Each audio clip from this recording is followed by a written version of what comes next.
એક સમયે એક છોકરો હતો જે તેના મિત્રના લગ્નમાં ભાગ લેવા માટે દૂર દૂરથી આવ્યો હતો. છોકરો લગ્નમાં ગયો કારણ કે તે તેના શ્રેષ્ઠ મિત્રતાના લગ્ન હતા અને તેણે તેના મિત્રના લગ્નમાં આવવાનું વચન આપ્યું હતું. તેની મિત્ર ઈચ્છતી હતી કે છોકરો તેના લગ્નમાં આવે, તેથી તેણે તેને તેના ઘરે બોલાવ્યો. તેણીએ ઘણા મિત્રો બનાવ્યા અને લગ્નમાં ખૂબ મજા કરી.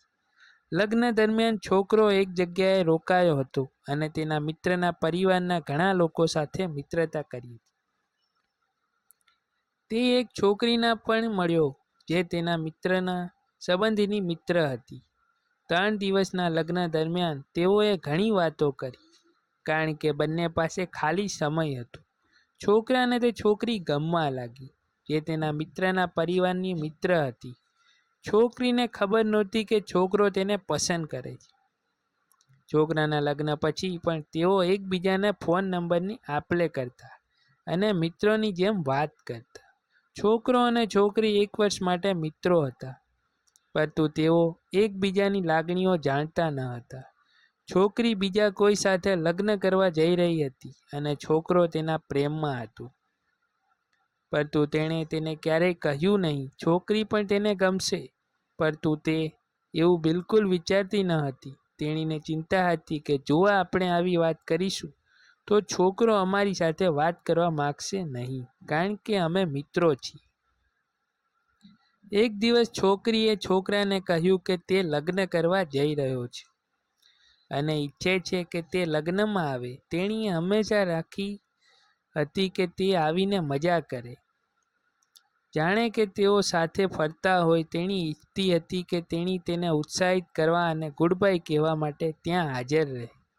જ્યારે છોકરાને છોકરીની વાત સાંભળી ત્યારે તે રડી પડ્યો. તેણે તેણીને કહ્યું કે તેના લગ્નમાં આવવાનો પ્રયત્ન કરીશ, પરંતુ તેણે પહેલાં કંઈક કરવું પડશે. પછી તે પોતાના રૂમમાં ગયો. રાત્રે છોકરો પથારીમાં જાય છે અને સૂવાનો પ્રયાસ કરે છે, પરંતુ જ્યારે તે તેના મિત્ર વિશે વિચારે છે ત્યારે તે તેને ખૂબ યાદ કરે છે.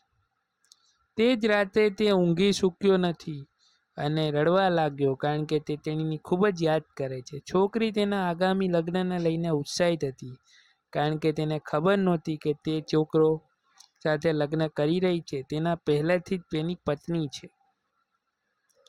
તે લગ્ન પહેલાં તેના મિત્રને તેના ઘરે આમંત્રિત કરવાની રાહ જોઈ રહી હતી, જેથી કરીને તેઓ તેમના નવા ઘરે જતા પહેલા સાથે આનંદ કરી શકે. જેમ જેમ લગ્નનો દિવસ નજીક આવતો ગયો તેમ તેમ છોકરો અને છોકરી પહેલાંની જેમ વાત કરી શકતા નહોતા. છોકરી લગ્નના આયોજનમાં વ્યસ્ત હતી અને તેના મગજર સાથે વાત કરી રહી હતી, જ્યારે છોકરો પોતાની તૈયારીમાં વ્યસ્ત હતો. તેઓ તેમના આગામી લગ્ન પર ધ્યાન કેન્દ્રિત કરતા હોવાથી તેમની વાતચીત ઓછી વારંવાર બની હતી. છોકરો ખૂબ જ દુઃખી અને પીડામાં હતો કારણ કે તેણે વફાદાર રહીને તેણે મિત્ર અથવા પ્રિય વ્યક્તિને દુઃખ પહોંચાડ્યું નહોતું. આ કારણોસર તે યુવતી સાથે વાત કરવા માંગતો ન હતો. છોકરો જલ્દી લગ્ન કરવા જઈ રહ્યો હતો અને તે નથી ઈચ્છતો કે છોકરીને ખબર પડે કારણ કે તે નારાજ થઈ જશે. લગ્નના થોડા દિવસ પહેલાં છોકરીએ છોકરાને ફોન કરીને પૂછ્યું કે તે ક્યારે આવશે. છોકરાએ એ જ દિવસે આવવાનો સંમત થયો. થોડી વાર પછી સાંજે છોકરો છોકરીના લગ્નમાં ગયો. તે ઘરની સજાવટ અને કામકાજમાં મદદ કરતો.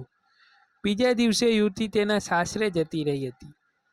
છોકરો તેના પ્રેમને અલવિદા કહીને ઉદાસ હતો, પરંતુ છોકરી તેટલી જ રડતી નહોતી જેટલી તે વિદાય વખતે રડી હતી. છોકરાનો મિત્ર તેના કરતાં વધુ રડ્યો કારણ કે તે છોકરીને ખૂબ પ્રેમ કરતો હતો, પરંતુ તેણે તેને ક્યારેય કહ્યું નહીં કે તેને કેવું લાગ્યું. તેઓ ક્યારેય મળ્યા નથી કારણ કે તેઓ એકબીજાને ઘણા દૂર હતા.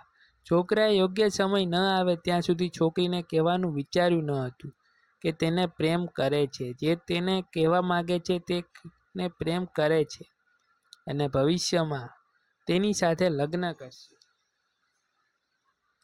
પરંતુ તેણે પોતાનો પ્રેમ વ્યક્ત કરવા માટે ઘણી રાહ જોઈ. છોકરી મોટી થઈ ત્યાં સુધીના તેના માતા-પિતા તેમના સંબંધ વિશે આશ્ચર્ય પામી રહ્યા હતા.